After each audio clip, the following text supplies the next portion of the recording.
My parents yelled the words at me like a verdict, their voices echoing across the dinner table, heavy with accusation. "Family sacrifices for family," my father snapped. "Your sister needs you," my mother pleaded, her eyes sharp enough to cut. And I just sat there, silent, unmoved, because arguing would have been pointless. They weren't asking me to help her. They were demanding I empty my savings, the savings I'd built with years of quiet discipline, for her shiny new startup fantasy. I didn't argue. I didn't explain. I simply stood, pushed back my chair, and walked away. What they didn't know, what they could never have guessed, was that I'd already discovered the truth. My sister and I had never been equals. She was the golden child, reckless, adored, forgiven for everything. I was the shadow, quiet, steady, the one who carried responsibility without being asked.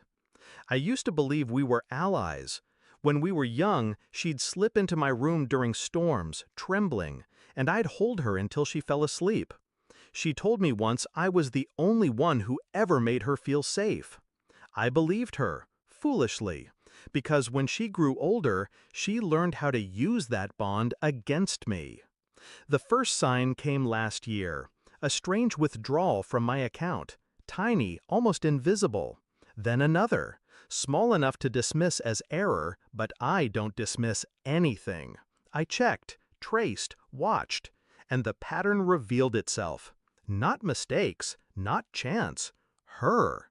She had been quietly siphoning money from me for months, using access I'd once given her when we were close. I confronted her? No. I waited, because betrayal isn't just an act, it's a window into character. If she'd do it once, she'd do it again. And she did. I gathered everything, bank statements, transfers, even her careless emails bragging to friends about how dumb I was for not noticing. That was the night my trust died. I didn't rage, I didn't cry, I didn't beg my parents to see her for what she was. No, I planned.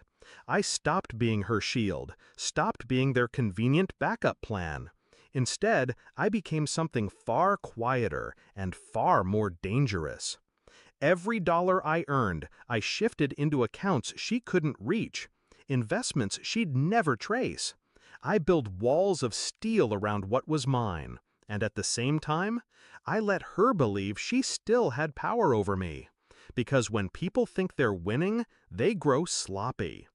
When she came with her startup pitch, it was almost laughable. A recycled idea wrapped in buzzwords she didn't understand. And yet, my parents fell for it, starry-eyed. "Help your sister," they said. "She just needs a chance." I told them no, calmly, flatly, as if I hadn't already wired every scrap of my savings into an untouchable vault. That was when they snapped. That was when they screamed those words, "How dare you refuse to help your sister?" And I left, because the stage was already set. 2 days later, her startup account was frozen. The investors she lied about? Exposed.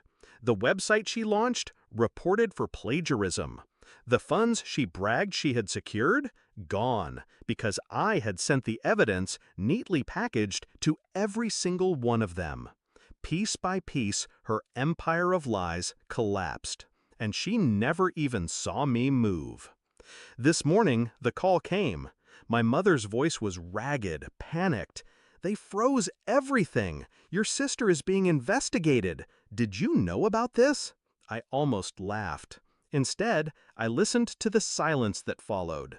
The silence where they waited for me to rush in, to fix it, to sacrifice myself again. But I didn't, because now they finally understand. I wasn't refusing to help her out of selfishness. I was refusing because she had already been feeding off me for years. I let them discover the wreckage themselves. I let them taste the bitter truth. The golden child wasn't golden at all. So when I stood at the window this morning, coffee in hand, and watched the sunlight creep across my quiet apartment, I felt nothing but clarity. She had played her game, I had played mine. But unlike her, I don't bluff. I don't gamble. I calculate. I execute. I finish. My parents once told me family means sacrifice. They were wrong. Family means accountability, and she earned hers. I didn't argue, I didn't shout, I simply walked away. And in that silence, she lost everything.